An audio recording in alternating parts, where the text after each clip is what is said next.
বাইরে যখন এই লেভেলের বৃষ্টি তখন বিরিয়ানি পোলাও সব ফেল। আজ দুপুরে বাঙালির আসল ক্রাশ রেডি, খিচুড়ি। সঙ্গে তো কিছু সাঙ্গ চাই, তাই প্রথমেই আলু ভাজাটা বসিয়ে নিলাম। খাঁটি গোবিন্দভোগ চাল আর সোনামুগ ডালের মেলবন্ধন আজ দুপুরে আমাদের পাতে।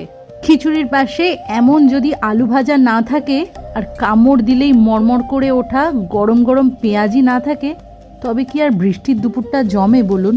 বৃষ্টির দিন হোক কিংবা উইকেন্ডের দুপুর, তেলের মধ্যে 5 ফোড়ন আর আদা থেতো করে দিয়ে চাল ডাল ভেজে সহজ পদ্ধতিতে এমন একটা স্পেশাল খিচুড়ি একবার বানিয়েই দেখুন, স্বাদ হবে জাস্ট ফাটাফাটি। প্রচন্ড গরমের পরে এমন এক বৃষ্টির দিন, কি আরামদায়ক পরিবেশ, আর সাথে রান্নাঘর থেকে ভেসে আসছে গোবিন্দভোগ চাল আর সোনামুগ ডাল ভাজার অদ্ভুত এক সুবাস। বৃষ্টির দিনে আপনাদের ফেভারিট মেনু কি?